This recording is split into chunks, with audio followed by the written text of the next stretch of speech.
तुभ्यं नमस्त्रिभुवनार्तिहराय नाथ।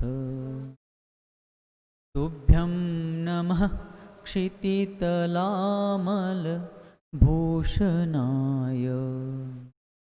तुभ्यं नमस्त्रिजगतः परमेश्वराय। तुभ्यं नमो जिनभवोदधि शोषणाय। तुभ्यं नमो जिनभवोदधि शोषणाय। पंकनहि पंकज बनु मुक्ता बनु नसीप। दीप बनु जलता रहूं गुरुपद पद्म समीप। नमो भारती भ्रम मिटे ब्रह्म बनूं मैं बाल। भार रहित भारत बने भास्वत भारत भाल।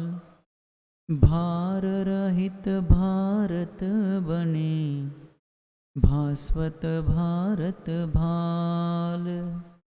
पंच परमेष्ठी भगवान की, द्वादशांग जिनवानी माता की, गुरुवर आचार्य भगवंत शांति सागर जी मुनि महाराज की, परम पूज्य आचार्य श्री विद्यासागर जी मुनि महाराज की, दीक्षा गुरु शांत मूर्ति वात्सल्य रत्नाकर गुरुवर आचार्य भगवंत सन्मति सागर जी मुनि महाराज की, पूज्य आचार्य श्री वर्धमान सागर जी मुनि महाराज की, दशलक्षणात्मक धर्म की, मुनि श्री विद्यासागर जी महाराज की जय। समस्त मुनि संघ की जय। आज से दशलक्षण पर्व प्रारंभ हो रहा है और इस पर्व की चर्चा, इस पर्व की महिमा और इसकी अर्चा अपन मूक माटी की चर्चा के उपरांत करेंगे। मूक माटी भी चलती रहेगी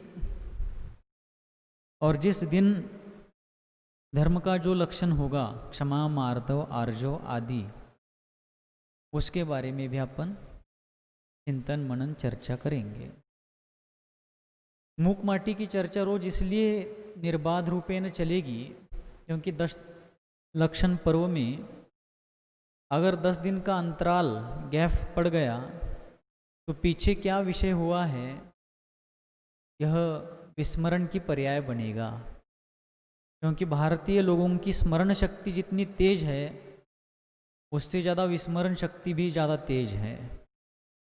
इसलिए अपन इसको भी थोड़ा थोड़ा देखेंगे और रोज जो जो धर्म के लक्षण आते जाएंगे उनकी भी चर्चा रोज यथासंभव करते रहेंगे। चलेगा ना? चलेगा।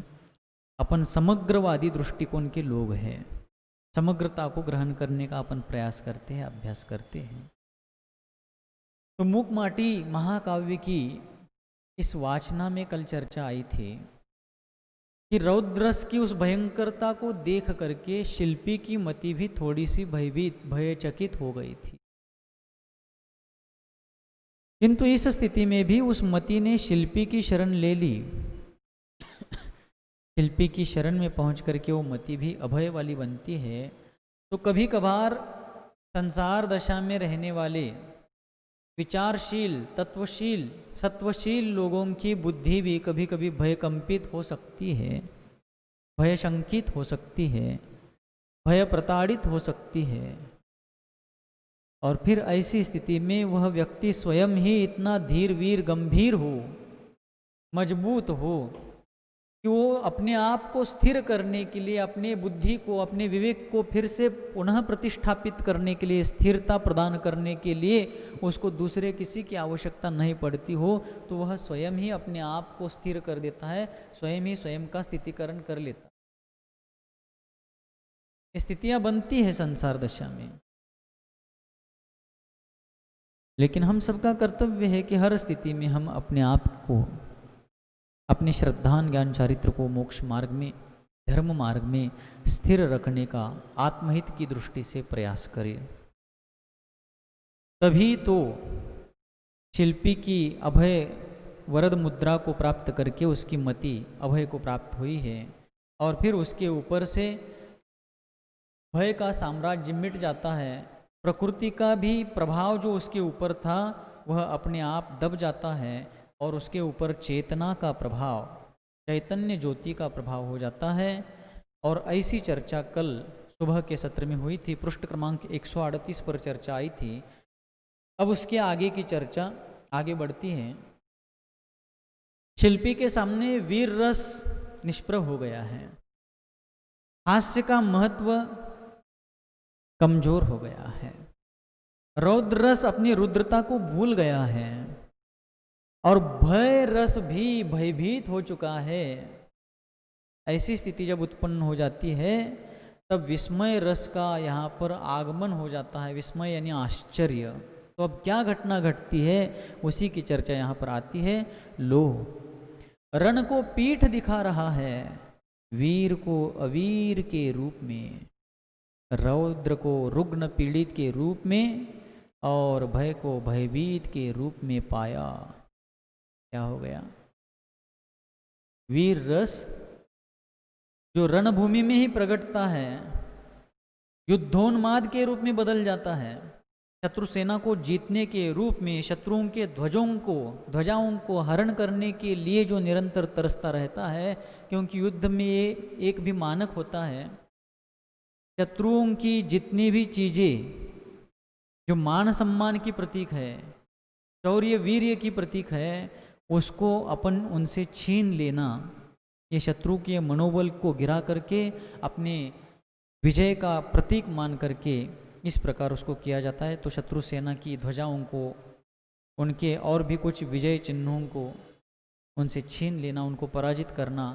तो यहाँ पर वीर रस रण को पीठ दिखा रहा है, अर्थात जो युद्ध उन्मादी बनने जा रहा था वह शिल्पी के शांत रस के सामने, शिल्पी की समता, सहिष्णुता और धीरोदात्तता के सामने वीर रस भी अत्यंत नीरस हो गया है। वो रण को पीठ दिखा रहा है, उसका युद्धोन्माद अत्यंत ढीला पड़ गया है।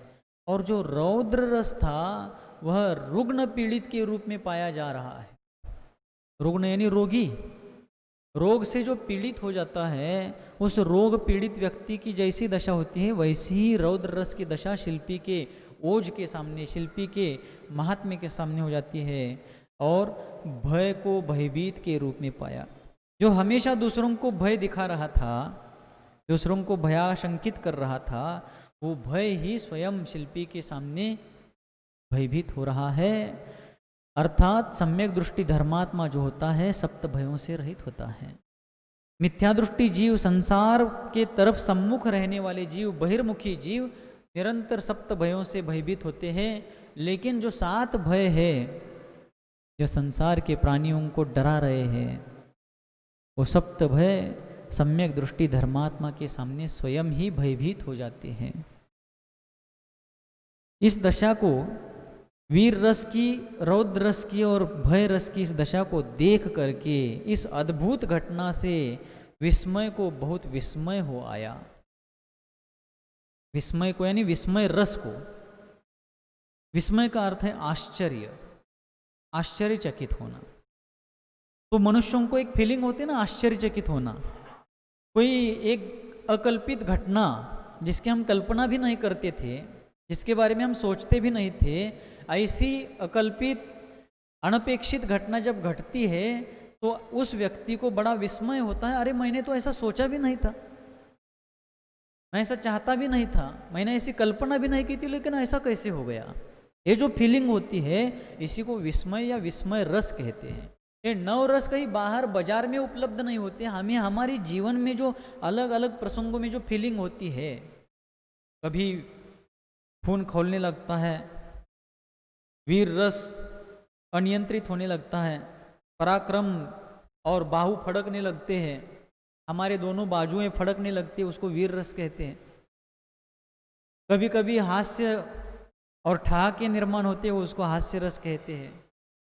कभी मानापमानित होने के कारण जो भयंकर रौद्र रूप किसी व्यक्ति के भीतर उत्पन्न होता है, उसी व्यक्ति की उस फीलिंग को रौद्र रस कहा गया है। और फिर जब कभी वह अपने से बलशाली लोगों के सामने अपने को दुर्बल पाता हुआ अपनी रक्षा के लिए रक्षा की चिंता से भयभीत हो जाता है, उसके उस भय की फीलिंग को ही भय रस कहा गया। और जब उस व्यक्ति को लगता है कि मैं इतना बलवान हूँ, ऐसा मानता था, लेकिन आज मेरे से भी कोई बलवान, शेर को सवा शेर मिल गया है, किसी को कोई सवाई मिल गया है, आज मुझसे मेरे से भी बलवान व्यक्ति मुझे मिल गया है और उसके सामने मेरा बल कफूर हो गया है, उड़ गया है, ये कैसे हो गया, ऐसा सोचते समय उसको विस्मय होता है।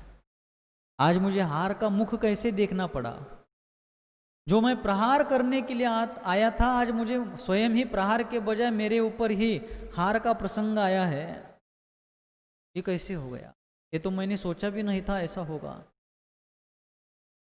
तो इसको कहते हैं विस्मय, विस्मय रस। तो इस प्रकार विस्मय रस जो है वह उसको भी इन सारी घटनाओं को देखकर शिल्पी के सामने वीर रस, रौद्र रस, हास्य रस, भय रस की इस पराजय को देख करके विस्मय को भी बहुत विस्मय हो आया है, अर्थात उसको भी आश्चर्य हो रहा है। ऐसी स्थिति हो जाती है। उसके विशाल भाल में ऊपर की ओर उठती हुई लहरदार विस्मय की रेखाएं उभरी। कुछ पलों तक विस्मय की पलकें अपलक रह गई। उसकी वाणी मूक हो आई और भूख मंद हो आई। क्या हो गया? और इस प्रकार उस विस्मय रस के भाल पर ऊपर की ओर उठती हुई लहरदार विस्मय की रेखाएं, जैसे यहाँ पर अपने ललाट प्रदेश पर रेखाएं उत्पन्न होती ना आश्चर्य के कारण, लंबी रेखाएं उत्पन्न होती है इस ललाट प्रदेश पर, भाल प्रदेश पर, इस प्रकार इस घटना को देख करके विस्मय के ललाट पर ऊपर की ओर उठने वाली लहरदार विस्मय की रेखाएं उत्पन्न होती हैं और कुछ पलों तक विस्मय की पलकें अपलक रह गई, अर्थात उनकी आंखों का जो टिमकार था, झपकना था, वे पलकें जैसी के तैसी खड़ी रह गई। आंखें फाड़ फाड़ करके वो इस घटना की तरफ देख रहा है कि शिल्पी की समता का क्या ऐसा अद्भुत जादू है। जैसे आचार्य भगवंत चारित्र चक्रवर्ती मुनिकुल पितामह श्री श्रीभद आचार्य देव शांति सागर जी महाराज जब द्रोणागिरी तीर्थराज पर विराजमान थे, तब जो सिंह हाथियों के गंडस्थल को भी चीर फाड़ देता है, वह सिंह भी उनके पास 14 घंटे तक बैठा रहा। उसकी वीरता, उसका बल, उसका पराक्रम, या कभी आक्रोश में आता है तो उसकी रुद्रता, रौद्रपना, वहां आचार्य शांति सागर जी महाराज के सामने अत्यंत शांत हो गई। उनके जीवन में ऐसी अनेकों बार घटनाएं घटी है कि घंटों तक उनके शरीर पर 6-6, 7-7 फीट के लंबे सांप, बड़े बड़े मोटे मोटे सांप उनके शरीर पर खेलते रहे। सर्पों ने आचार्य शांति सागर जी महाराज के शरीर को अपना क्रीड़ा स्थल बनाया, लेकिन वे महामना आचार्य महाराज अपने हृदय को ही, अपने आत्म तत्व को ही अपने शुद्धोपयोग का क्रीड़ा स्थल बनाते हुए अपने ध्यान में निमग्न थे। शरीर को क्रीड़ा स्थल बना करके शरीर पर खेलने लिपटने वाले सांपों की तरफ उनका ध्यान ही नहीं था।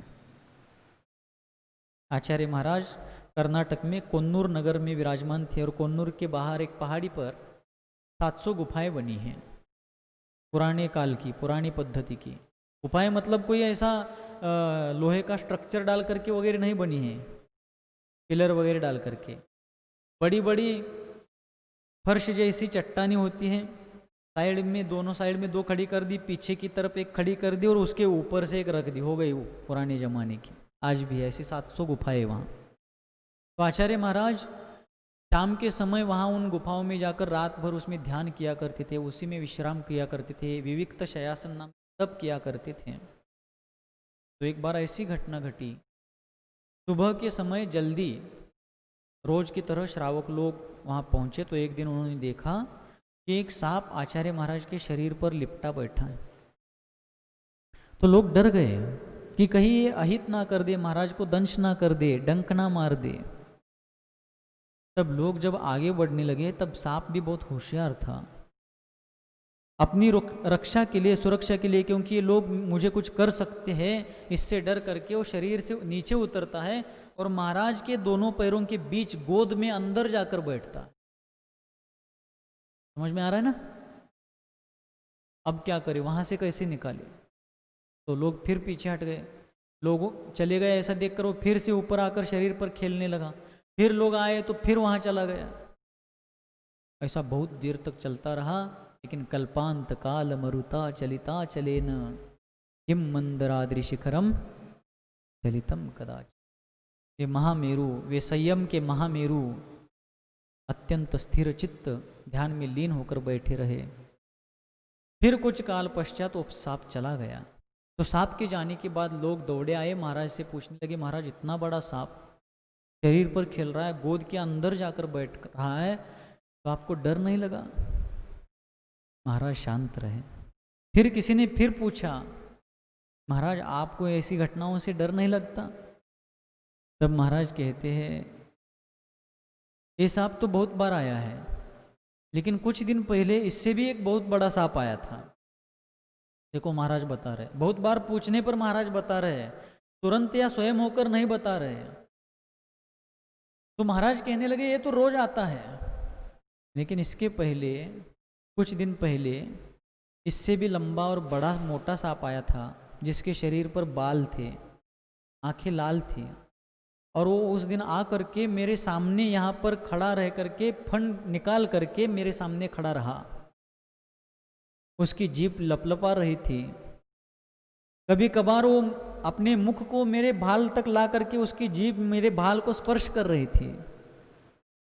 लोगों को बड़ा डर उत्पन्न हुआ सिर्फ सुन करके। फिर कहने लगे, फिर महाराज क्या हुआ?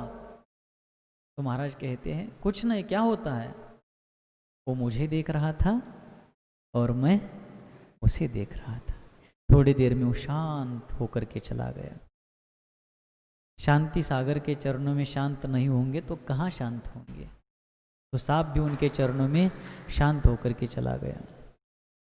इसलिए इन महापुरुषों का जीवन चरित्र, इन महापुरुषों का जीवन, इनकी चर्चा, इनकी चर्या बहुत अद्भुत होती है।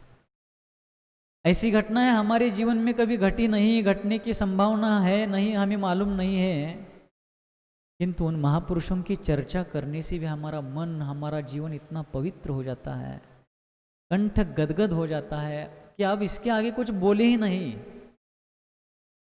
इससे बढ़कर कुछ है ही नहीं, ये महसूस होता है। ऐसे महान लोग हमारी संस्कृति में हो गए। तो ऐसे महापुरुषों के प्रभावशाली तेजो वलय के सामने ऐसे जो क्षणिक, क्षणभंगुर वीर रस, रौद्र रस, भय रस, हास्य रस आदि जो भौतिक फीलिंग्स होती है, अनुभव होते हैं, संवेदनाएं होती है, वो उनके आध्यात्मिक चेतना के सामने निष्प्रभ हो जाती।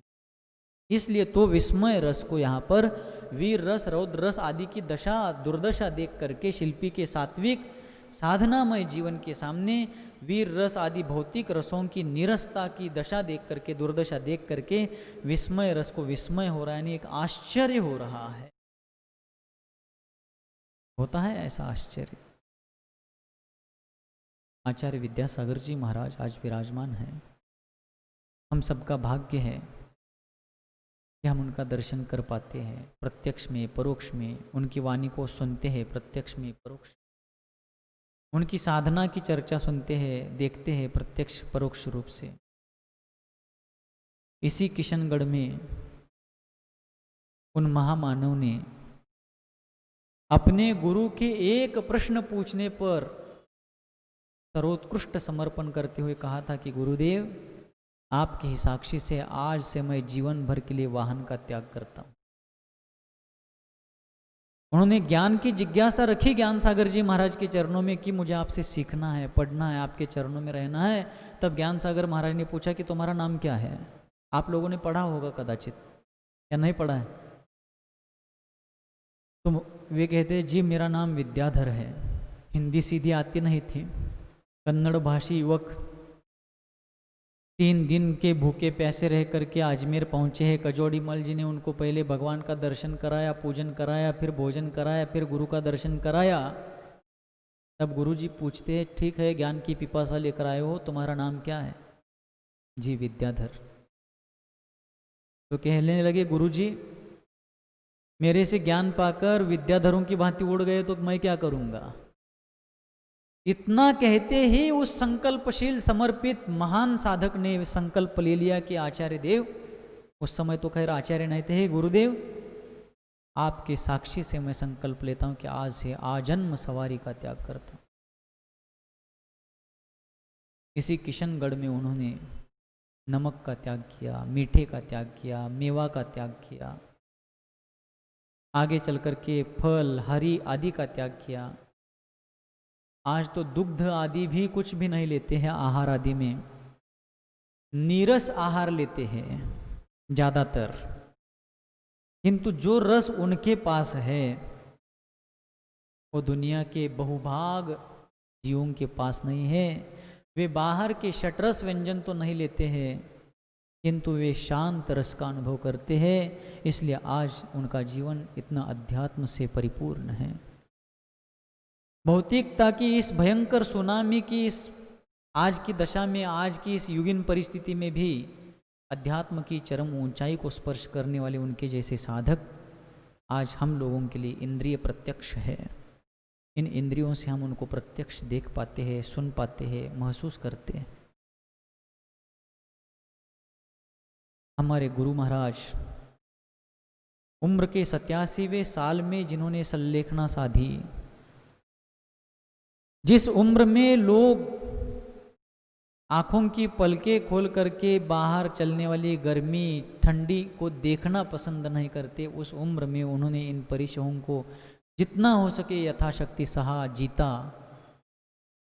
सात्विक आनंद की साधना करी, अध्यात्म और मोक्ष मार्ग की उपासना करी, और स्वयं ही नहीं की, स्वयं ही नहीं चले, हम जैसे रुके हुए, अटके हुए, भटके हुए को भी हस्तावलंबन दे करके आगे बढ़ाया, आगे चलाया, आगे बढ़ने चलने की प्रेरणा दी। ऐसे महापुरुष आचार्य सन्मति सागर जी महाराज, महाराष्ट्र कर्नाटक में जिनकी नाम की मुहर चलती थी, ऐसे प्रभावशाली आचार्य, ऐसे लोग, ऐसे सात्विक साधक आज भी हुए हैं, हो रहे हैं, होंगे, जिनके सामने ऐसे भौतिक फीलिंग्स, भौतिक अनुभव, भौतिक संवेदनाएं उनके चरणों में आने पर मंद पड़ती जाती है। ये होता है, अवश्य होता है। इसलिए गुरुओं के पास जाते समय हम लोग भी किस लिए जाए? मुनि संघ के दर्शन को जाने के लिए किस लिए जाए? क्या उद्देश्य है? महाराज दुकान नहीं चल रही, कोई मंत्र बताओ। नौकरी नहीं मिल रही, कुछ उपाय बताओ। बेटे की शादी नहीं हो रही है, या हुई है तो उसको बच्चे नहीं हो रहे, कोई उपाय बताओ। ऐसे कोई भौतिक नश्वर समस्याएं लेकर नहीं जानी चाहिए, बल्कि गुरुओं के चरणों में, मुनिवर श्री प्रमाण सागर जी महाराज कहते हैं कि गुरु के चरणों में दर्शनार्थी नहीं, शरणार्थी बन करके जाओ। शरण लेने के लिए जाओ कि आप हमारी रक्षा करिए, संसार से बचाइए। इस संसार से बचने के लिए हम आपके चरणों में आए हैं, आप ही हमें तारने के लिए हमारे ऊपर उपकार करिए। क्योंकि इस संसार से गुरु के अलावा, देव के अलावा, शास्त्र के अलावा, वीतराग देव, सिद्धांत शास्त्र, निर्ग्रंथ गुरुओं के अलावा हमें आपको कोई तारने वाला नहीं। पंच परम गुरु ही शरण हैं। तो उनके चरणों में जाने के बाद वहाँ अध्यात्म की चर्चा करिए, तत्व की चर्चा करिए, धर्म की चर्चा करिए, संसार से मुक्त होने की चर्चा करिए, भेद विज्ञान की चर्चा करिए, कर्म सिद्धांत और अध्यात्म की चर्चा करते हुए अपने जीवन को सार्थक, धन्य और कृतार्थ करने वाली चर्चा और चर्या पाने का प्रयास हम लोग करें। भौतिकवादी चर्चा और भौतिकवादी विषयों को, प्रश्नों को ले जाने से वहाँ कोई औचित्य नहीं, क्योंकि भौतिक प्रश्नों का समाधान भौतिक जगत के लोग भी दे सकते हैं। आध्यात्मिक गुरुओं के पास आध्यात्मिक आंतरिक जीवन के विकास के लिए जाना होता है। इसलिए यहाँ पर यही चीज़ दर्शाई जा रही कि शिल्पी के सामने सारे रस निष्प्रभ हो गए हैं और उनकी निष्प्रभता को देखकर विस्मय रस उत्पन्न प्रकट हो रहा है और उसकी विस्मयकारिता को, बहुत ही आश्चर्यकारिता को उसके पार नहीं है और वो बहुत ही विस्मित हो रहा है। उसकी पलकें जैसी की तैसी फटी रह गई, खुली रह गई, उसकी वाणी भी मूक हो आई है और उसकी भूख मंद हो आई है। विस्मय रस की भूख मंद हो आई है। भूख मंद होने का मतलब है कि किसी भी काम करने में उत्साह नहीं होना। व्यक्ति की भूख कब मंद होती है? जब वो रोगी होता है, और रोगी व्यक्ति की भूख जब मंद हो जाती है तब उसको किसी काम को करने में उत्साह नहीं रहता, किसी कार्य के करने में उसको उत्सुकता नहीं रहती। ऐसी दशा उसकी हताशा भरी, निराशा भरी होती है। वैसे ही विस्मय रस की दशा हो गई है। विस्मय की यह स्थिति देखकर श्रृंगार मुख का पानी भी लगभग सूखने को है। अब श्रृंगार रस तुरंत आ जाता है। अगला रस कौन सा है? श्रृंगार रस। अपने साथी सहयोगी सधर्मी विस्मय रस की स्थिति देख करके श्रृंगार के मुख का पानी भी सूखने लगता है, अर्थात उसको भी डर लगने लगता है कि ये क्या हो रहा है। और विषय रसिकों की सरस कथा मयूख अंध हो आई है। विषय रसिक यानी जो पंचेंद्रिय विषयों का रस, पंचेंद्रिय विषयों के भोग भोगने वाले भोगी जन हैं, उनकी सरस कथा यानी श्रृंगार कथा, काम कथा, भोग कथा मयूख अंध हो आई है। मयूख यानी फीकी पड़ रही है। मयूख का अर्थ है फीकी पड़ना, यानी उनकी जो सरस कथा, उनको जो श्रृंगार कथा की चर्चा में रस आ रहा था, भोग कथा की चर्चा में रस आ रहा था, पंचेंद्रिय विषयों में रस आ रहा था, अब वो रस और उसकी कथा फीकी पड़ रही है। उसकी चर्चा करने से भी वो कतरा रहे हैं और वो कथा भी अंध हो आई है, अर्थात उस श्रृंगार कथा का प्रभाव मंद पड़ता जा रहा है। अंधो विषयांधों को प्रकाश की गंध कब मिलेगी भगवान? यूं दीर्घ श्वास लेता शिल्पी, और शिल्पी दीर्घ श्वास लेता हुआ भगवान से प्रार्थना करता है कि हे भगवान, जो अंधे हैं, अंधे मतलब इन आंखों से अंधों की चर्चा नहीं, जो विषयांध है, मोह से अंधे बने हुए हैं, अज्ञान के कारण अंधे बने हुए हैं, जिनको विश्व का स्वरूप, वस्तु का स्वरूप, आत्मा का यथार्थ स्वरूप, देवशास्त्र गुरु का यथार्थ स्वरूप, तत्व का यथार्थ स्वरूप अज्ञान रूपी अंधकार के कारण और सम्यक दर्शन का नेत्र नहीं होने के कारण, मिथ्यात्व रूपी अंधत्व के कारण, जिनको वस्तु का यथार्थ स्वरूप समझ में नहीं आ रहा है और जो विषयांध बने हुए हैं, ऐसे संसारी प्राणियों को प्रकाश की गंध कब मिलेगी भगवान? प्रकाश की गंध यानी सम्यक ज्ञान का प्रकाश, सम्यक ज्ञान की ज्योति, तत्वबोध की ज्योति उनके जीवन में कब जगमगाएगी? समीचीन ज्ञान की ज्योत्सना उनके जीवन को कब उज्जवल बनाएगी और उनका अज्ञान रूपी अंधकार, मोह रूपी अंधकार और विषयांधता ऐसे संसारी जीवों की कब नष्ट होगी भगवान? इन सभी का मोह रूपी अंधकार, अज्ञान रूपी अंधकार और विषयांधता जल्दी से जल्दी नष्ट हो जावे, ऐसी प्रार्थना करता है। और वह शिल्पी फिर श्रृंगार रस को कुछ संबोधन करता हुआ उसके स्वर उभरते हैं। जो अरस का रसिक रहा है उसे रस में रस कहाँ आए कहाँ? अर्थात वैराग्यशील लोगों का जीवन कैसा होता है उसका वर्णन करते हुए श्रृंगार रस को संबोधित किया जा रहा है कि देखो श्रृंगार रस, अथवा श्रृंगार रस का मतलब जो काम वासना या पंचेंद्रिय विषयों के लिए आसक्त रहते हैं, ऐसे लोगों को समझा रहे हैं कि वैराग्यशील लोग कैसे जीवन जीते हैं। जो अरस का रसिक रहा है, स्पर्श रस गंध वर्ण ये पुद्गल के गुण हैं। किसके गुण हैं? पुद्गल द्रव्य के। और रस का मतलब है स्वाद, स्पर्श का मतलब है छू कर जिसको जाना जाता है, रस मतलब जिसको चख करके जाना जाता है, गंध यानी जिसको नाक से सूंघ करके जानते हैं, वर्ण का मतलब है आंखों से जिसको देख करके जानते हैं। वर्ण मीन्स कलर, रंग। तो रस तो पुद्गल का गुण है, लेकिन जो अरस का रसिक है, आत्मा का स्वरूप तो अरस है। स्पर्श रस गंध वर्ण तो पुद्गल में है, आत्मा अस्पर्श, अरस, अगंध और अवर्ण है। इसलिए जो अरस का रसिक है यानी आत्म स्वभाव का रसिक है, आत्मिक सुख का रसिक है, आत्मिक सुख का इच्छुक है, उसे रस में रस आए कहाँ? उसे पंचेंद्रिय विषयों में या बाह्य षटरस व्यंजनों में रस कैसे आ सकता है? बाहरी भोगोपभोग के विषयों में उस वैराग्यशील जीव को कैसे रस आ सकता है? उसको बाहरी रसों में रस नहीं आ सकता। आचार्य विद्यासागर जी महाराज ने एक जगह पर कहा है, द्रव्य संग्रह की चर्चा में उन्होंने कहा है कि रस युक्त भोजन लेने का निषेध नहीं है। आगम में रस युक्त भोजन लेने का निषेध नहीं है। रस युक्त यानी 5 रस है ना, कौन से? मीठा, कड़ुआ, कषैला, चरपरा, तीखा, ये 5 रस है। अथवा पर्याय की अपेक्षा से और विशेष भेदों की अपेक्षा से 6 प्रकार भी है। कन्नड़ में उसका बहुत अच्छा तरीके से आचार्य वर्धमान सागर जी महाराज उल्लेख करते हैं, हाला मसरा तुप्पा यन्नी बल्ला उप्पा, मतलब आलू, हाल यानी दूध, दूध को कन्नड़ में हाल कहते हैं या हालू भी कहते हैं। मसरा, मसरा यानी दही, तुप्पा, तुप्पा यानी घी, दूध दही घी, दूध से बने 3 रस। और यन्नी बेल्ला उप्पा, यन्नी यानी तेल, बेल्ला यानी गुड़ जो गन्ने के रस से बनता है ना, और उप्पा यानी लवण, नमक, ये 6 रस हैं। तो आचार्य महाराज कहते हैं आगम में रस युक्त भोजन लेना निषिद्ध नहीं है। यानी कोई साधक त्यागी वृत्ति हो या अवृत्ति भी हो, चटरस व्यंजन लेने का निषेध तो नहीं किया है।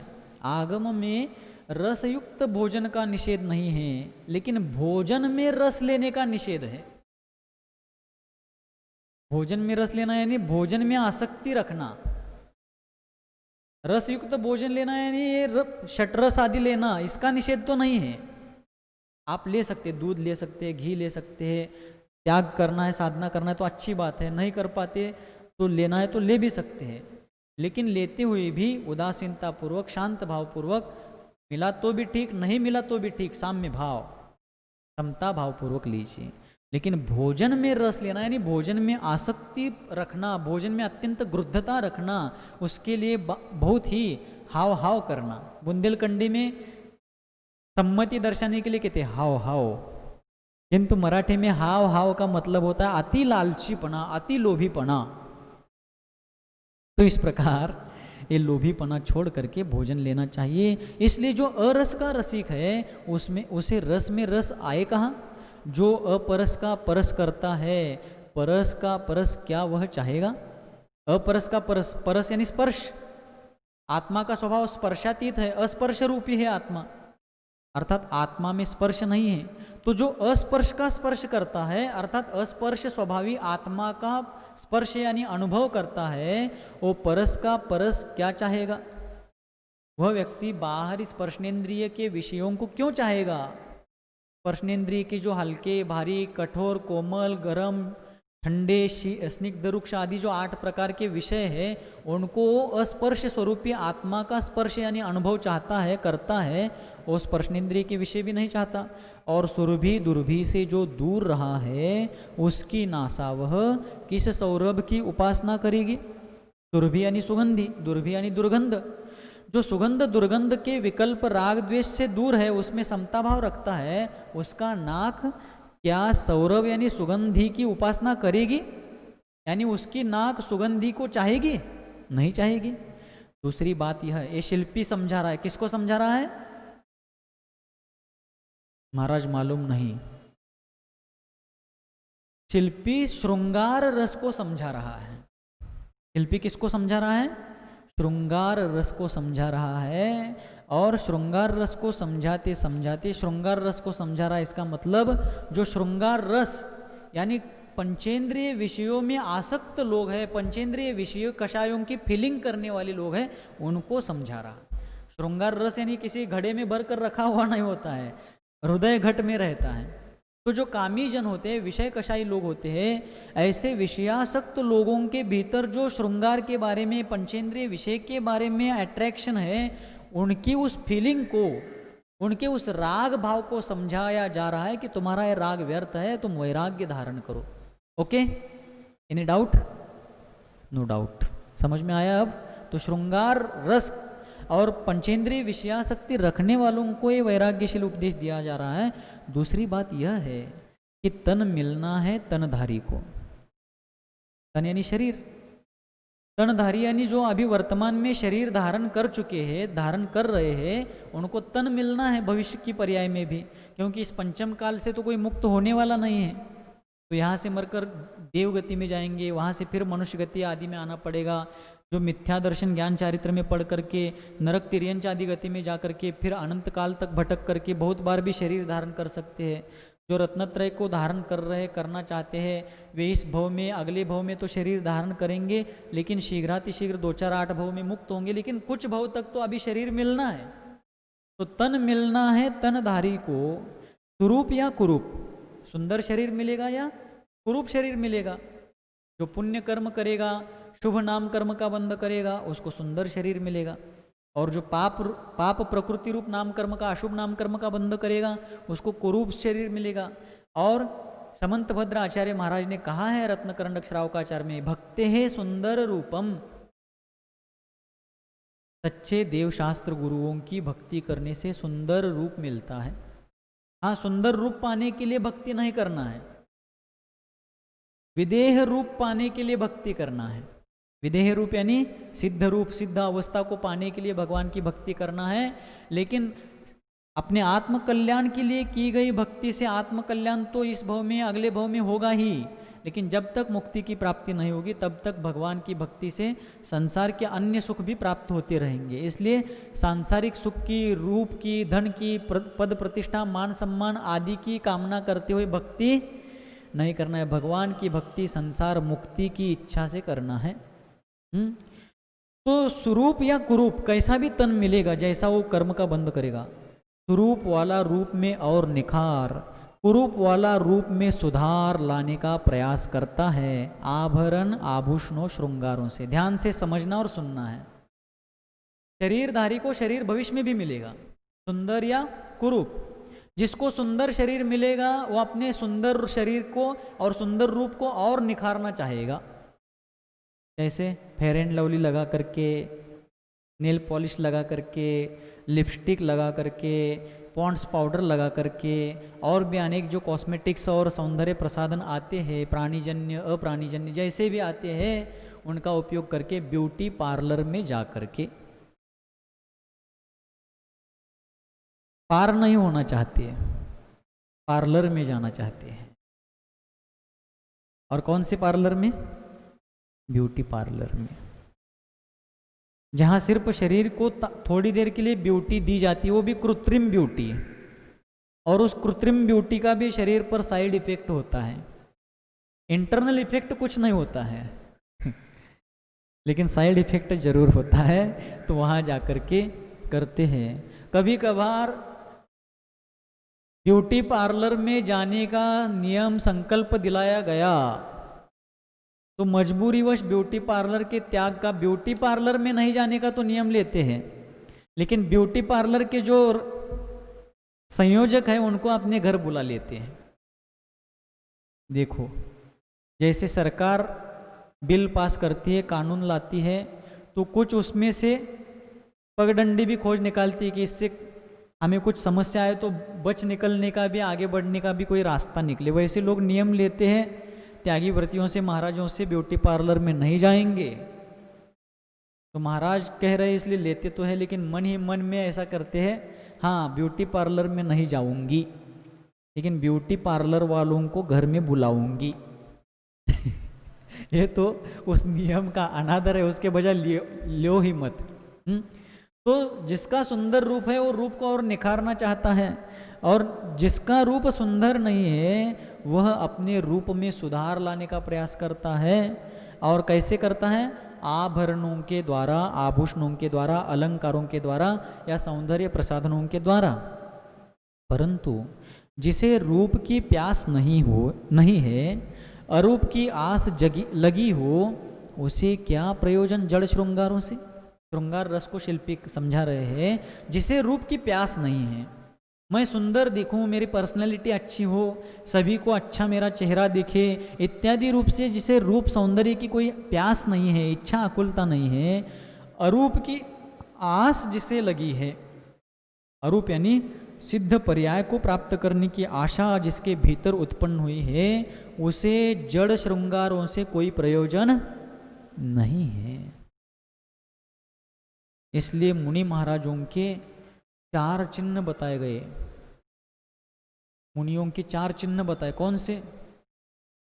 पहला निर्घ्रंतता यानी निर्वस्त्रता, दूसरा पिच्छी का ग्रहण, ये है ना पिच्छी का, किस लिए है? आशीर्वाद देने के लिए नहीं, संयम रक्षा, संयम पालन के लिए। तीसरा है केशलोच, और चौथा है शरीर संस्कार त्याग। शरीर संस्कार त्याग यानी शरीर को सजाना धजाना नहीं, पॉश नहीं रखना है। ऐसा नहीं रखना है, पॉश नहीं रखना है उसको। शरीर पर मैल आदि बैठता है तो उसको हटाने की आकुलता नहीं करना है, इस प्रकार। या बाल वगैरह है, बालों को कंघी आदि से संस्कारित आदि नहीं करना, अथवा मूछे है, मूछों को अपने राजस्थानियों की तरह या पंजाबी सरदारों की तरह ताव नहीं देना है, तो ये जो है ये शरीर संस्कार कहलाता है। तो इत्यादि शरीर संस्कार नहीं करना है। क्यों नहीं करना है? इससे विरक्ति रखनी है। और विरक्ति किस लिए? रूप से विरक्ति रखकर जो अरूप स्वरूप है, सिद्ध पर्याय है, वैसा बनने की साधना करनी है। इसलिए उसको जड़ प्रयोजन, जड़ श्रृंगारों से उसको कोई प्रयोजन नहीं है। रस रसायन की यह ललक और चखन, पर परायन की यह परख और लखन, कब से चल रही है यह उपासना वासना की। अर्थात रस रसायन की यह ललक और चखन, रस रसायन यानी जो पंचेंद्रिय विषयों के रस है, पंचेंद्रिय विषयों का सेवन है, उसकी ललक, ललक यानी आकांक्षा, पंचेंद्रिय विषयों की प्राप्ति की भावना, और चखन यानी उनका सेवन करना, पंचेंद्रिय विषयों का सेवन करना, और लखन यानी उनको प्राप्त करने, ललक यानी उनको प्राप्त करने की भावना होना। पर परायण की यह परख और लखन, पर परायण यानी बहिर्दृष्टि, भौतिक दृष्टि। पर परायण दृष्टि जो है, भोगवादी दृष्टि जो है, तो भौतिक दृष्टि की जो परख है और लखन है, यानी भौतिक दृष्टि जो व्यक्ति होता है वो पंचेंद्रिय विषयों को ही निरंतर परखने का, पाने का प्रयास करता है, और उसी को लखन यानी देखने का प्रयास करता है, खोजने का प्रयास करता है। कब से चल रही है उपासना वासना की, पंचेंद्रिय विषयों की जो वासना है उसकी उपासना यानी निरंतर उसको प्राप्त करने की ये जो प्रयास है, प्रयत्न है, तत्परता है, कब से चल रही है? ये तो बहुत प्राचीन काल से चल, सारे संसारी प्राणी अनादिकाल से पंचेंद्रियों विषयों के आसक्त होकर के निरंतर संसार में इन विषय कषायों को प्राप्त करने का प्रयास करते हुए संसार में भटक रहे हैं। यह जाया मेरी, यह चेतना मेरी जाया चाहती है, दर्श में बदलाहट काम नहीं अब राम मिले। और मेरी जो चेतना है, मेरी जो अंतर्गत चेतना है, मेरे जो विचार है, शिल्पी विचार कर रहे हैं कि मेरी चेतना अब जाया चाहती है। जाया यानी उन्नति, आत्मोन्नति चाहती है। मेरी चेतना में भाव उत्पन्न हुए हैं कि मेरी अब आत्मोन्नति हो, अनादिकाल से इस संसार में जो मैं पतित हो रहा हूँ, अब इस संसार में पतन रुक जाए और मैं अब उन्नति को, आत्मोन्नति को, स्वात्मोन्नति को प्राप्त करूँ। दर्श में बदलाहट, दर्श यानी दृष्टिकोण।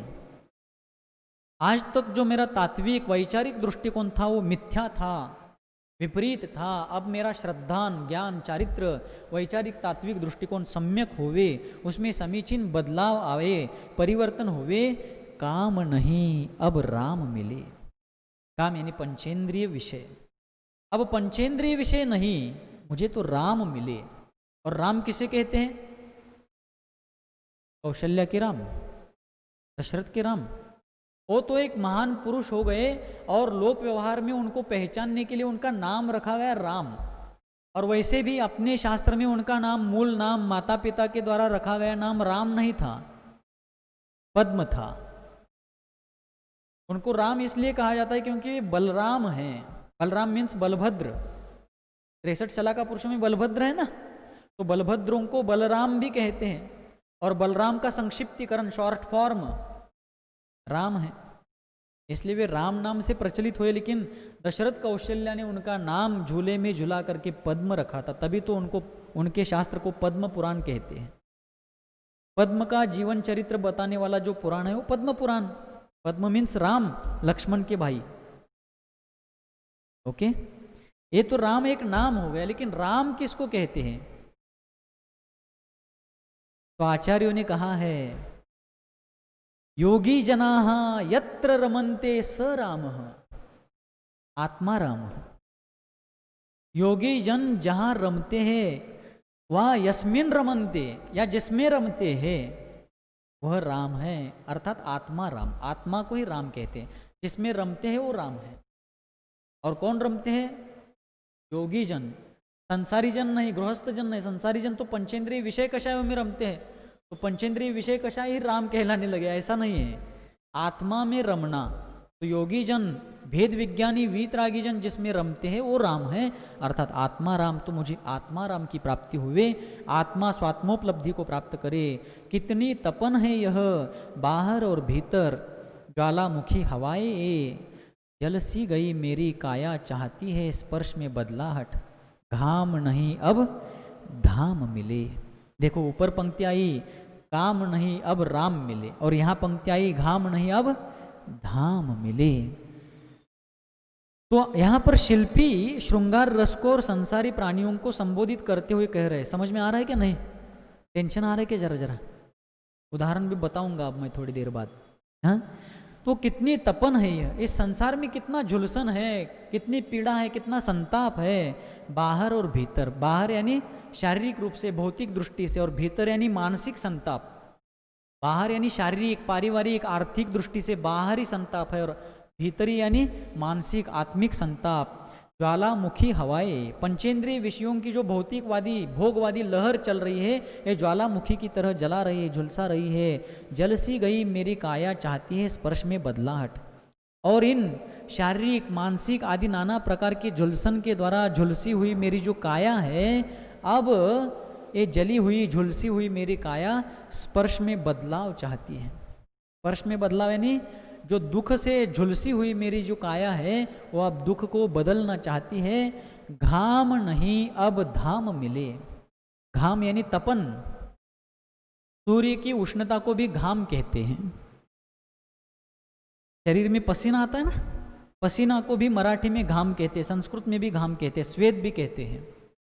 तो घाम किस कारण से आता है? तपन से आता है। घर्म भी कहते हैं उसको। तो अब घाम नहीं, अर्थात दुखद तपन नहीं, दुख की तपन नहीं रहे, अब धाम मिले। धाम यानी मुक्ति धाम। मुक्ति धाम यानी जहाँ आग लगाते वो नहीं, स्मशान भूमि को भी मुक्ति धाम कहते, वो वाला मुक्ति धाम नहीं। मुक्ति धाम यानी मुक्ति पर्याय, मोक्ष पर्याय की प्राप्ति हुए। इन दिनों भीतरी आयाम भी कुछ बहुत कुछ आगे बढ़ा है शिल्पी का। इन दिनों यानी अभी हाल फिलहाल में शिल्पी का भीतरी आयाम, भीतरी आयाम यानी अंतर्मुखी पुरुषार्थ, आंतरिक पुरुषार्थ, आंतरिक साधना बहुत कुछ आगे बढ़ा है। मनोज का ओज वह कम तो हुआ है, तत्व का मनन मथन बहुत चल भी रहा है। मनोज यानी कामदेव। मनोज का अर्थ क्या है? कामदेव। मनोज का ओज, ओज यानी तेज, कामदेव का तेज कम तो हुआ है। क्यों कम हुआ है? क्योंकि तत्व का मनन मथन बहुत चला है, चल ही रहा है। तत्व चिंतन करने से पंचेंद्रिय विषय सुख कितने नश्वर है, पराधीन है, पर सापेक्ष है, कर्माधीन है, और प्राप्त होने के पहले बहुत कष्ट देने वाले हैं, और प्राप्त होने के बाद भी बहुत इच्छाओं को उत्पन्न करने वाले हैं, तृष्णा को, आशा को बढ़ाने वाले हैं। आग में घी डालने के जैसे वो पंचेंद्रिय विषय बहुत दुख देने वाले हैं। ऐसा चिंतन मनन करने के कारण पंचेंद्रिय विषयों की आग को उत्पन्न करने वाला जो कामदेव है उसका तेज घट गया है, क्योंकि तत्वों का मनन मंथन चिंतन बहुत हुआ है, चल भी रहा है वर्तमान में। अब मन थकता सा लगता है। मनोज के अधीन, कामदेव के अधीन हुआ ये मन पंचेंद्रिय विषयों को भोग भोग करके अब थका हुआ सा लगता है, तन रुकता सा लगता है, और शरीर भी उन विषय कषायों के द्वारा भोगा जाने के कारण अब रुकता सा लगता है, यानी शरीर की शक्ति भी कम हुई है। अब झाग नहीं पाग मिले। अब झाग नहीं। पानी में निरमा सर्फ एक्सेल वगैरह पाउडर डालने पर उसमें फेन झाग उत्पन्न होता है ना, उसको फेन भी कहते हैं, मराठी में उसको फेस भी कहते हैं, पानी में जो उत्पन्न होता है सफ़ेद। तो अब झाग नहीं। झाग क्यों कहा? क्योंकि वो झाग जो है वो निस्सार है, उसमें कोई सार नहीं होता। और बुलबुले उसमें होते हैं सार झाग में, और बुलबुले फटते भी हैं, और फटने वाले बुलबुले नश्वरता का, क्षणभंगुरता का, अनित्यता का बोध कराते हैं। इसलिए अब झाग नहीं। मुझे नश्वर चीज प्राप्त नहीं हुए, ईश्वरता की प्राप्ति हो। पाग मिले। पाग यानी मधुर रस। मधुर रस यानी गुलाब जामुन, मालपुआ, ऐसा नहीं समझना। तो मधुर रस का मतलब तत्व का सार, आध्यात्मिक मधुरता, आनंद की मधुरता, शुद्धोपयोग की मधुर आध्यात्मिक अनुभूति प्राप्त हुए, ऐसा इसका वर्णन किया जा रहा है। मानता हूँ इस कलिका में संभावनाएं अगणित है, किंतु यह कलिका कली के रूप में कब तक रहेगी? शिल्पी सोचते हुए स्वयं को भी उपदेश दे रहा है और दूसरों को भी दे रहा है कि मैं मानता हूँ, मैं जानता हूँ कि इस कलिका में यानी इस आत्मा में, मेरी आत्मा में और सबकी आत्मा में अगणित संभावनाएं हैं। अनगिन अनंत गुणों को उपलब्ध करने की, अनंत सुख को प्राप्त करने की अगणित अनगिनत अनंत संभावनाएं हैं, किंतु यह कलिका यानी यह आत्मा कली के रूप में कब तक रहेगी? यह आत्मा कली के रूप में। कली का अर्थ पाप भी होता है, और पाप को धारण करने वाला पापी, और पापी संसार में रहता है। तो यह आत्मा कली के रूप में कब तक रहेगी? कली यानी संसारी। संसारी जीव पुण्य पाप का धारी होता है, और पुण्य पाप के उदय में सांसारिक सुख दुख भोगता है। तो कब तक यह आत्मा कली के रूप में यानी संसार दशा में संसारी रूप, जन्म जरा मरण का रूप धारण करते हुए, जन्म जरा मरण का दुख भोगते हुए, देव मनुष्य नारकी तिर्यंच बनते हुए संसार में भटकेगी? इसकी भीतरी संधि से सुगंधी कब फूटेगी वह? इसकी भीतरी संधि से यानी इसके भीतरी रत्नत्रय स्वभाव से सुगंधी कब फूटेगी? सुगंधी यानी शुद्धोपयोग की अनुभूति, स्वात्मानुभूति कब होगी? उस घट के दर्शन में बाधक है यह घूंघट, अब राग नहीं पराग मिले। और उस घट के दर्शन में यानी उस परमात्मा स्वभाव के दर्शन में, उस परमात्मा स्वभाव की अनुभूति में यह घूंघट बाधक है। घूंघट यानी आवरण, वस्त्र का घूंघट लेते हैं ना, राजस्थान में तो घूंघट बहुत प्रसिद्ध है। तो घूंघट यानी वस्त्र का आवरण। तो आवरण दो है मुख्य रूप से, ज्ञानावरण और दर्शनावरण।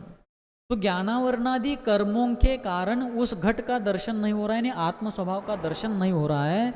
आत्म स्वभाव के दर्शन में ये ज्ञानावरणादि कर्म बाधक है। अब राग नहीं पराग मिले। अब ये पंचेंद्रिय विषय कषायों के बारे में जो राग द्वेष चलता है ये तो छूट जाए, ये नहीं मिले मुझे, अब ये नहीं चाहिए। अब पराग मिले। पराग यानी वीतरागता। वीतराग विज्ञान की प्राप्ति हुए, मुझे आत्मिक सुख की अनुभूति हुए, ऐसी कामना शिल्पी ने करी है। और भी आगे प्रकरण चलेगा, उसको आगे देखेंगे। अभी अपना 5-7 मिनट का समय शेष है, और बोनस के रूप में 5-7 मिनट और लेंगे, चलेगा ना? आज से पर्वाधिराज, शाश्वत पर्वराज, दशलक्षण पर्व चालू हुआ। कौन सा पर्व? पर्युषण पर्व नहीं। ध्यान से सुन रहे क्या? कान से? दशलक्षण पर्व नहीं, पर्युषण पर्व नहीं, दशलक्षण पर्व। पर्युषण पर्व तो श्वेतांबरों में प्रचलित है, श्वेतांबरों से आया हुआ शब्द है, हमारे यहाँ प्रचलित हुआ है। लेकिन मूल शब्द पूर्वाचार्यों के द्वारा कहा गया, इस पर्व का नाम है दशलक्षण पर्व, दशलक्षण धर्म। तो पर्व जो जोड़ने वाला होता है, पर्व का अर्थ उत्सव भी होता है, पर्व का अर्थ जोड़ने वाला भी होता है। तो पर्व हमें आत्मा के स्वभाव से जोड़ता है, पर्व हमें आनंद से जोड़ता है, पर्व हमें मानव जाति से, प्राणी मात्र से जोड़ता है, पर्व हमें प्राणी मात्र के कल्याण की भावना से, विश्व कल्याण, विश्व शांति की भावना से जोड़ता है। इसलिए पर्व प्रकाश और प्रेरणा प्रदान करता है। और भारतीय संस्कृति विश्व की गुरु है, और भारतीय संस्कृति की जनिका भारतीय संस्कृति की जन्मदात्री श्रमण संस्कृति है। सुन रहे छू काय काय से सुन रहे, ध्यान से सुन रहे। तो भारतीय संस्कृति विश्व की गुरु है, जरूर है और सर्वमान्य है, लेकिन भारतीय संस्कृति की जनिका, जन्मदात्री, जन्म देने वाली माँ श्रमण संस्कृति है, क्योंकि इस भारतीय संस्कृति का प्रारंभ भगवान वृषभ देव से होता है। भगवान वृषभ देव के पिता महाराज नाभिराज से होता है। उस संस्कृति को आगे भरत चक्रवर्ती ने बढ़ाया, तभी तो भरत का भारत देश महान, और फिर उसके बाद के अनेक महापुरुषों ने बढ़ाया। इस बात पर गर्व होना चाहिए कि भारतीय संस्कृति की जननी, जनिका, जन्मदात्री श्रमण संस्कृति जैन संस्कृति है, क्योंकि डॉक्टर सर्वपल्ली राधाकृष्णन ने कहा है, India stands unique in the world for spiritual and philosophical development. The credit undoubtedly goes to the Jains and Jainism. हम जैन हैं इसलिए जैन संस्कृति को क्रेडिट दे, हम अपने मन से बड़बोलापन की बात करें, ये उचित नहीं है। एक अजैन विद्वान, एक वैदिक विद्वान, एक निष्पक्ष विद्वान, एक राष्ट्र का राष्ट्रपति बनने वाला एक महान व्यक्ति भी जैन संस्कृति का श्रेय जैन संस्कृति को देते हुए कहता है, India stands unique in the world. Bharat का वर्ल्ड यानी विश्व स्तर पर यूनिक यानी अद्वितीय जो स्थान है, स्टैंड्स यूनिक, अद्वितीय स्थान है, किस दृष्टि से? The philosophical and spiritual development, अध्यात्म और तत्व ज्ञान की उन्नति के क्षेत्र में भारत का विश्व स्तर पर जो अद्वितीय स्थान है, the credit undoubtedly goes to the Jains and Jainism. उसका श्रेय, भारत का विश्व स्तर पर अध्यात्म और तत्वज्ञान की उन्नति के दृष्टि से जो अद्वितीय स्थान है, उसका श्रेय, उसका क्रेडिट अनडाउटेडली, निस्संदेह, निस्संशय, निशंकित रूप से goes to the Jains and Jainism. उसका श्रेय अगर किसे जाता है तो वो जाता है जैनों को और जैन संस्कृति को। कौन कह रहे हैं? मैं नहीं, भारत के द्वितीय राष्ट्रपति ने अद्वितीय बात करी है, राष्ट्रपति डॉक्टर सर्वपल्ली राधाकृष्णन। आज के जैनियों को इसका श्रेय शायद नहीं जाएगा। पूर्व के हमारे पूर्वजों ने जो इस संस्कृति की रक्षा करी है, इसको बढ़ाया है, इसको पल्लवित, पुष्पित और फलित किया है, उनको इसका श्रेय जाएगा। और उन्होंने जो जैनिज्म यानी जिनागम हमारे हाथ में दिया है, जिनेंद्र भगवान की वाणी के रूप में, उस जिनवाणी को इसका श्रेय जाता है। तो ऐसा यह श्रमण संस्कृति का प्रवाह, ये श्रमण संस्कृति भारतीय संस्कृति की माता है, इसका गर्व होना चाहिए। जन जन तक इस बात को पहुंचाना चाहिए कि जैन संस्कृति ने भारतीय संस्कृति के लिए क्या काम किया है। नींव से लेकर शिखर के ऊपर के कलश तक श्रमण संस्कृति ने भारतीय संस्कृति के लिए अपना योगदान दिया है। इसलिए भारतीय संस्कृति विश्व की गुरु है। अपना भारत वो भारत है जिसके पीछे संसार चला। तो ऐसे इस भारतीय संस्कृति में श्रमण संस्कृति के पुरोधा भगवान वृषभ देव ने धर्म साम्राज्य का नेतृत्व करते हुए दशलक्षणात्मक धर्म का उपदेश दिया। उनके पहले भी अनंत 24 हुई है, उन्होंने भी इस दशलक्षण धर्म का, रत्नत्रय धर्म का, आत्म धर्म का, वीतराग धर्म का, अहिंसा धर्म का, अनेकांत स्याद्वाद से परिलक्षित धर्म का उपदेश दिया है। और दशलक्षण धर्म भाद्रपद शुक्ला पंचमी से लेकर भाद्रपद शुक्ला कब चतुर्दशी तक ही मनाया जाता है। Okay, no okay, no right. धर्म जीवन का एक अंग है, या यूं कहो धर्म ही जीवन है। नीतिकारों ने कहा है एक जगह पर, नेत्र विहीन मुख, क्या कहा?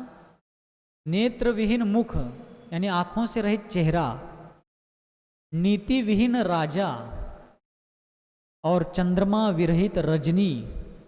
रजनी का अर्थ होता है रात।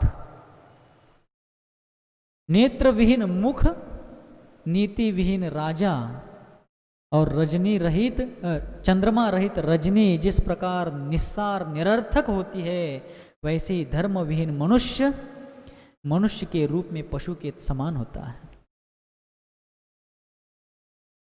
किसके समान होता है? धर्म विहीन मनुष्य और पशु में कोई अंतर नहीं। मैं नहीं कह रहा हूं, नीतिकारों ने बात कही है।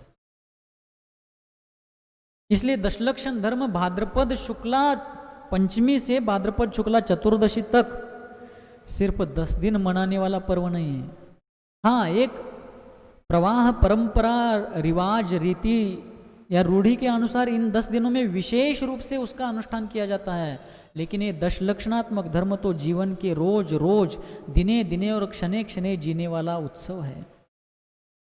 ऐसा दशलक्षण पर्व एक नैमित्तिक रूप से आज से प्रारंभ हो रहा है, लेकिन है तो जीवन का अंग और नित्य रूप है, क्योंकि यह आत्मा का स्वभाव है। और आत्मा का स्वभाव नैमित्तिक या तात्कालिक नहीं होता है, आत्मा का स्वभाव त्रैकालिक होता है। आज का मानव अपने आप को असुरक्षित महसूस कर रहा है। प्रेम की जगह उसके जीवन में घृणा लेती जा रही है। शांति का स्थान भय लेता जा रहा है। मैत्री का स्थान शत्रुता लेती जा रही है। और ऐसी स्थिति में इस मानव जाति की रक्षा अगर कोई करेगा तो वीतराग सर्वज्ञ हितोपदेशी भगवान के द्वारा, आप्त अरहंत भगवान के द्वारा बताया गया जिन धर्म ही इस प्राणी मात्र की रक्षा करेगा।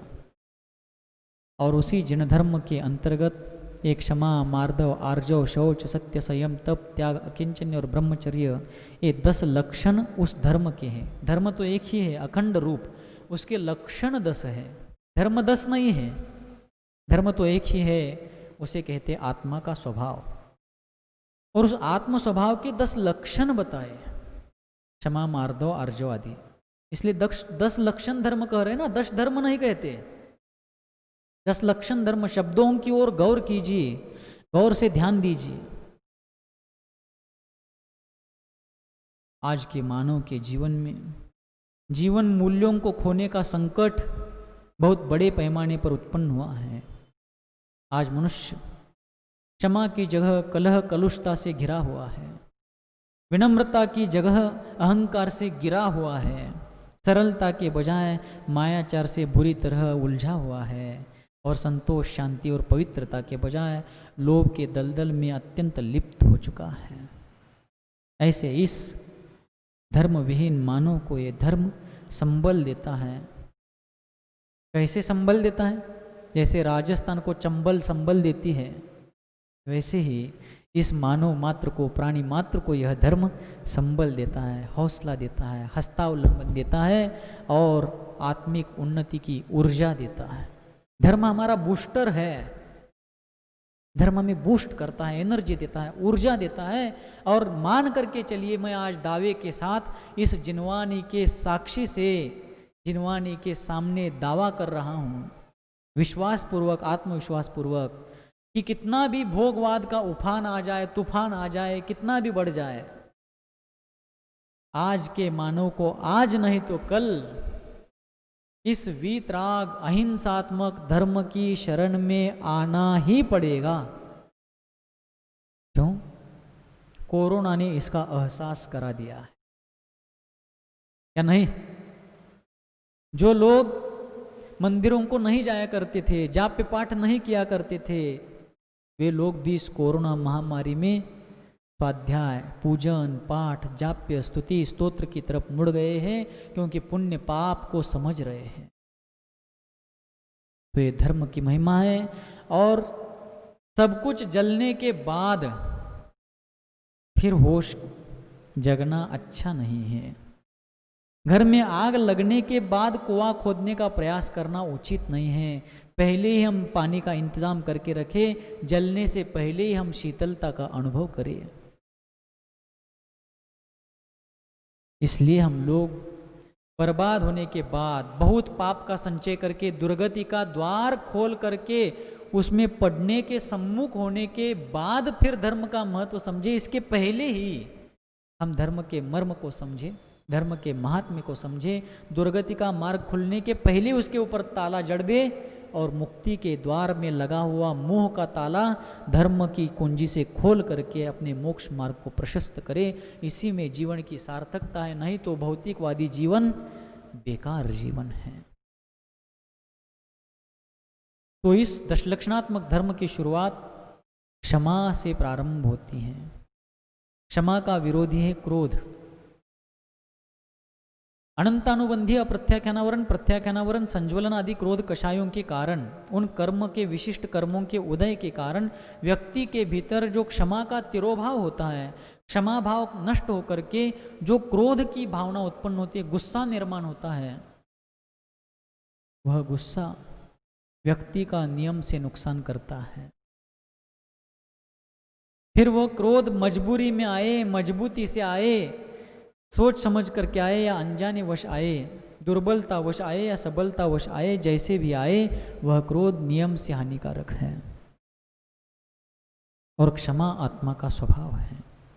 जैसे पानी का स्वभाव शीतलता है, अग्नि के संयोग से पानी उष्ण हुआ तो भी अग्नि का संयोग हटते ही वो पानी उष्ण बनकर रहना नहीं स्वीकार करता है, वो निरंतर प्रयास करता है शीतलता की ओर। और इतना ही नहीं, उसमें और एक रहस्य छिपा है, वो पानी अग्नि के संयोग से, सूरज के संयोग से उष्ण भी हो जाए तो भी गर्म हो तो भी वो अग्नि को बुझाने की योग्यता रखता है। ऐसी आत्मा का स्वभाव क्षमा है। और क्षमा किसे कहते हैं? सत्यपि प्रतिकार सामर्थ्य अपकार सहनम क्षमा। नीतिकारों ने क्षमा की व्याख्या की। सुन रहे छू गए? घर बुला रहे छू? घर बुला रहा है क्या? नहीं बुला रहा है? फिर भी जाएंगे बिना बुलाए? बिना बुलाए मेहमान बन करके जाएंगे? अच्छा चलो ठीक है। तो सत्यपि प्रतिकार सामर्थ्य अपकार सहनम क्षमा मीन्स मतलब प्रतिकार करने का सामर्थ्य होते हुए भी अपने ऊपर हो रहे अपकार को, अपने ऊपर हो रहे अन्याय अत्याचार का प्रतिकार करने का सामर्थ्य होते हुए भी उस अपकार को, अन्याय को, अत्याचार को सहन करना, समता भावपूर्वक सहन करना, ये दिगंबर निर्ग्रंथ मुनिराजों की उत्तम क्षमा कहलाती है। श्रावकों के लिए बात सर्वथा लागू नहीं होती, गृहस्थ जनों के लिए बात सर्वथा लागू नहीं होती, क्योंकि गृहस्थ लोगों के लिए अन्याय का प्रतिकार करना भी न्यायोचित है। गृहस्थ लोग तो देवशास्त्र गुरु के ऊपर होने वाले उपसर्ग आदि का निवारण करते हैं, देश की रक्षा, धर्म की रक्षा करने में तत्पर रहते हैं, और वो उनके भूमिका के उचित भी है। किंतु मुनियों के दृष्टि से बात उत्तम क्षमा संपूर्ण रूप से मुनियों के जीवन में ही होती है। गृहस्थों के जीवन में उत्तम क्षमा पूर्ण रूपेण नहीं, अल्प मात्र होती है, एक देश रूप होती है। उत्तम क्षमा पूर्ण रूप से तो दिगंबर निर्ग्रंथ मुनि दशा में ही पलती है। आचार्य शांति सागर जी महाराज ने राजस्थान में एक ऐसा महान पुरुषार्थ किया था सन 1932-33 के दरमियान, जब वे भरतपुर धौलपुर के आसपास, शायद भरतपुर या धौलपुर, इन दोनों जिलों में से किसी एक जिले में राजाखेड़ा नाम का एक कस्बा आता है, वहाँ पर आचार्य महाराज सत्संग विराजमान थे। तो छिद्दी ब्राह्मण नाम के एक ब्राह्मण ने दिगंबर मुनियों से अकारण द्वेष करते हुए आचार्य महाराज के ऊपर, सत्संग के ऊपर 500 गुंडों को लेकर उपसर्ग किया था। तब आचार्य महाराज ने अपने संघ की तो रक्षा करी, श्रावकों ने मुनि संघ की रक्षा करते हुए उन गुंडों से, उन दबंग लोगों से लोहा लिया और मुनि संघ की रक्षा करी। बाद में पुलिस ने उस छिद्दी ब्राह्मण को और उनके उस गुंडों को अरेस्ट कर लिया, गिरफ्तार कर लिया। और उनकी गिरफ्तारी की बात जब आचार्य शांति सागर जी महाराज को पता चली तो उन्होंने उपवास किया। उनके उपवास की बात चलते ही जेलर उनके पास पहुंचा, छिद्दी ब्राह्मण को लेकर पहुंचा और पूछा, महाराज आपने उपवास क्यों किया? महाराज कहते हैं, आपने इनको गिरफ्तार किया है इसलिए मैंने आज उपवास किया। तो कहने लगे, महाराज इन्होंने तो आपके ऊपर बहुत उपद्रव किया है, उपसर्ग किया है, और हम आप जो कहेंगे वो सज़ा इनको देंगे, लेकिन आप इनको सज़ा देने की बात कही, आप बताइए जो चाहे वो सज़ा बताइए, हम उनको सज़ा दे देंगे। महाराज जेलर से पूछते, सच? आप पूर्ण विश्वास के साथ कह रहे हैं मैं जो बताऊंगा वही सज़ा देंगे? वो कहते, हाँ महाराज आप जो कहेंगे वही सज़ा देंगे, आप कह करके तो देखिए सही। तो महाराज कहते हैं, मैंने इनको सहर्ष क्षमा कर दिया है और आप भी इनको क्षमा करके छोड़ दीजिए, इनको सुधार का एक अवसर दे दीजिए, यही इनके लिए दंड है, यही इनके लिए सज़ा है, आप छोड़ दीजिए। जेलर कहने लगा, महाराज कैसे हो सकता, यही सज़ा है। अपराधी हुआ तो क्या हुआ, उसको भी सुधार का अवसर मिलना चाहिए। आचार्य महाराज की वाणी सुन करके तलवार लेकर उठा हुआ छिद्दी ब्राह्मण पानी पानी हो जाता है, उनके चरणों में गिर पड़ता है और उस दिन उनके चरणों में संकल्प लेता है, आज इसके आगे, आज से लेकर इसके आगे कभी गुंडागर्दी नहीं करूंगा, लोगों को परेशान नहीं कर। अपकार को प्रतिकार करने की क्षमता होते हुए भी उसको सहन करना, क्षमा भाव रखना, ये उत्तम क्षमा कहलाती है। और जब घर गृहस्थी वाले लोगों को भी क्षमा का अभाव होकर के क्रोध उत्पन्न होने के ज़्यादा चांसेस आते हैं, तो क्रोध को जीतने के लिए क्या करे, तो उसका भी उपाय बताया है नीतिकारों ने। मौनेन कलहो नास्ति, क्या कहा है, मौनेन कलहो नास्ति, मौन धारण करने से कलह नहीं होता है। कोई एक व्यक्ति अग्नि बनने लगा तो दूसरा पानी बन जाए, दोनों भी अग्नि बनने लगे तो, या कोई एक अग्नि बनता है और दूसरा पेट्रोल डीजल घी तेल रॉकेल बनता है तो नहीं चलेगा, पानी बने। उस समय शांत भाव रखिए और अपने आप के आत्म स्वभाव का स्मरण करें कि क्रोधादि भाव तात्कालिक है, कर्मोदय जन्य औदयिक भाव है, कर्म के उदय से होने वाला औदयिक भाव है, लेकिन मेरा स्वभाव तो स्वाभाविक रूप से क्षमा भाव है। इसका चिंतन करें और क्रोध के कारण क्या हानि होती है और क्षमा के कारण क्या लाभ होता है, इसका विचार चिंतन मनन करें। और इसके साथ साथ जब क्रोध का प्रसंग आता है तभी ये विचार चिंतन मनन करें, ऐसा नहीं है अग्नि लगने पर कुआं नहीं खोदे। रोज इन 10 लक्षणात्मक धर्म का चिंतन मनन करते रहे अपन। लोग प्रश्न अक्सर पूछते हैं, महाराज सामायिक में क्या करें, समझ में नहीं आता। यही करो, क्षमा स्वभाव का चिंतन करो, क्रोध से कैसा नुकसान होता है, दुख होता है, इसका चिंतन करो।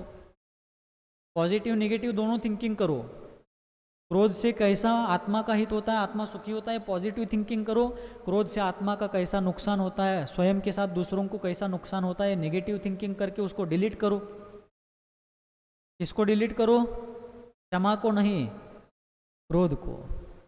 और क्षमा कायरों का काम नहीं है, वीरों का भूषण है। क्षमा वीरस्य भूषणम कहा गया है।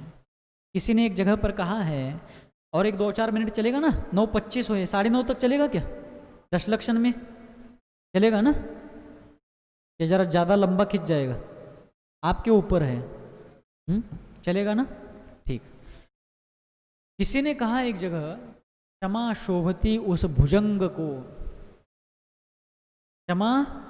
क्षमा शोभती उस भुजंग को जिसके पास गरल है, न कि उसे जो दंतहीन विषहीन विनित सरल है। कोई सांप है, भुजंग यानी सांप, कोई सांप है जिसके दाढ़ों में हलाहल जहर भरा हुआ है। इतना ही नहीं, वो देख करके भी, किसी को देख ले गुस्से से तो भी सामने वाला मर जाए, इतना विषैला गुस्सेला सांप है। लेकिन उसने किसी को, जिस व्यक्ति ने उसको सताया है, जिस किसी ने उसको पीड़ित किया है, उस व्यक्ति को, उस प्राणी को सांप अगर क्षमा करता है तो उस सांप को क्षमा शोभती है, क्योंकि उसके पास उसको दंश करके मृत्यु के गाल में ढकेलने की क्षमता है, लेकिन फिर भी उसने क्षमा करी। न कि उसे जो दंतहीन, जिसके दांत गिरे हैं, जिसके जबड़े से विष की थैली निकाल ली गई है, ऐसा कोई सांप, दुबला पतला जख्मी सांप दूसरे किसी को कह रहा है, जा जा तेरे जैसे बहुत देखा है मैंने, तुम्हें क्षमा कर दिए। ऐसे उस सांप की क्षमा सच्ची क्षमा नहीं, एक क्षमा का बहाना कहा जाता है। और आजकल क्षमा के लिए एक और शब्द हमने प्रचलित कर लिया, सॉरी। क्या सॉरी? बचपन में हम लोग स्कूल में थे तब बच्चे लोग मजाक मजाक में कहते थे, थोड़ा कठोर शब्द है वो। कोई बच्चा कोई गलती करने पर अपने दोस्त से जब सॉरी कहता था तो दोस्त कहता था, पहले क्यों झक मारी, सॉरी पहले क्यों झक मारी, ऐसा वो सामने वाला कहता था। तो पहले गलती की ही क्यों, सॉरी कहने की नौबत ही क्यों आई? और सॉरी में क्षमा की फीलिंग नहीं है। सॉरी तो हर कोई कहता है, सॉरी आई एम सॉरी, लेकिन नहीं। अम्मामि सव्व जीवाणम सव्वे जीवा खम्मंतु में मित्ति में सव्व बोधेसु वैरम मध्यम न केनवी। इसमें जो तत्व बोध है, तत्व चिंतन है, वो स्वारी में नहीं है। ये भारत की ओर आओ, पूरब की ओर आओ, पश्चिम की ओर नहीं।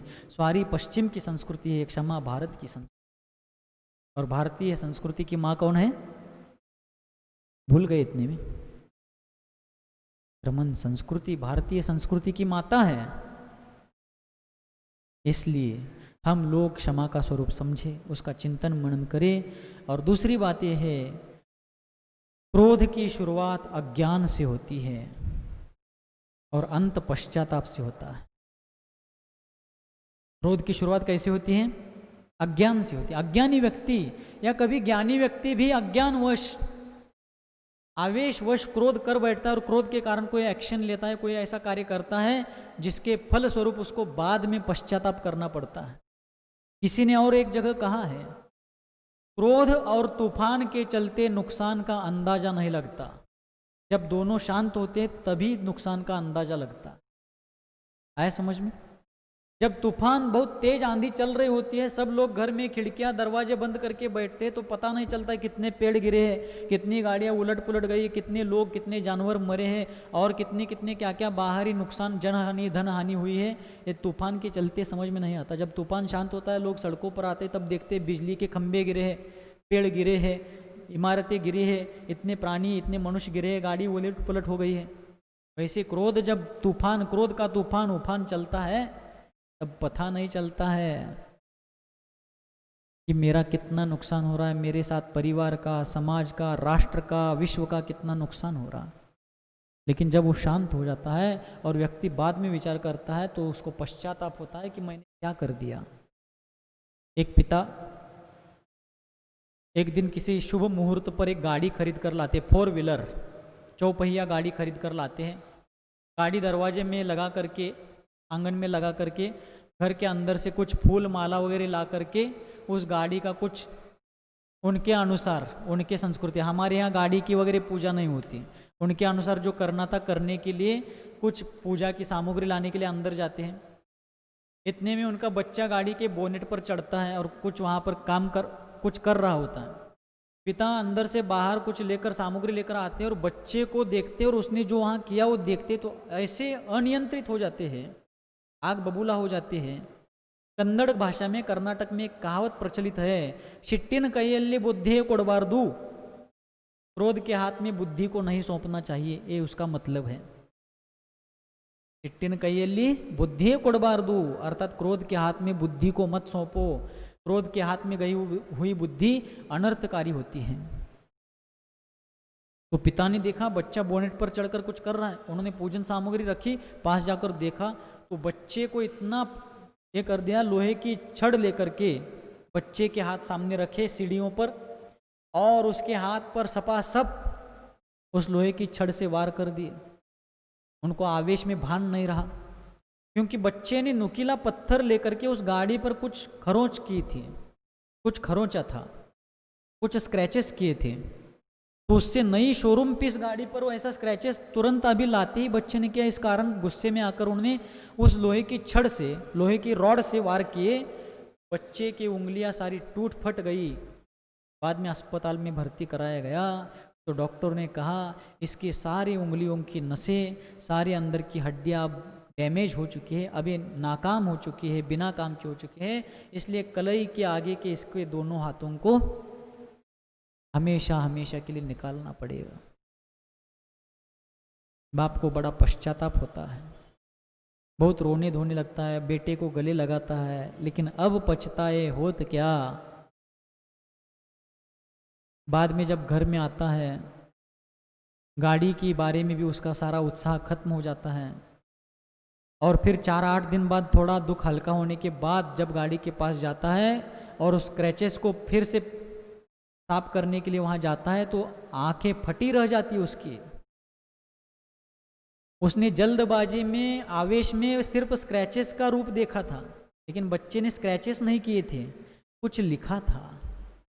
बच्चे ने वहां एक वाक्य लिखा था, मेरे प्यारे पापा ने मेरे लिए आज गाड़ी लाई है, ये वाक्य लिखा था। लेकिन उसने वाक्य नहीं पढ़ा, उस वाक्य को स्क्रैचेस समझ करके काम किया। उसका भी जीवन दुखमय और बच्चे का जीवन हमेशा के लिए पराधीन हो गया। हाँ, कर्म तो उस बच्चे का था, लेकिन निमित्त ये बन गया और निमित्त को भी उपचार से कर्ता कहा जाता है। इसलिए हम अपने जीवन में क्षमा के बीज बोए। अंतिम प्रसंग बता करके बात पूरा करता हूं कि किस प्रकार सामर्थ्य होने के बाद भी क्षमा के द्वारा जीता जा सकता है। एक साधु नदी में नाव में बैठ करके नदी से प्रवास करके इस तीर से उस तीर, इस पार से उस पार जा रहे थे।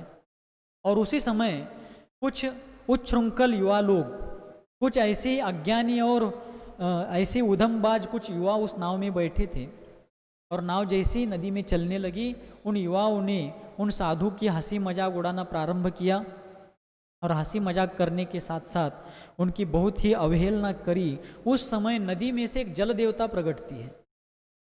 क्या प्रकटती है?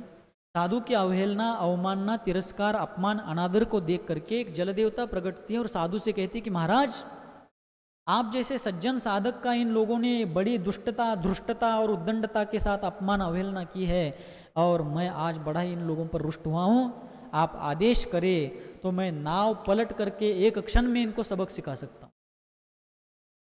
वो क्या कहती है जल देवता साधु को?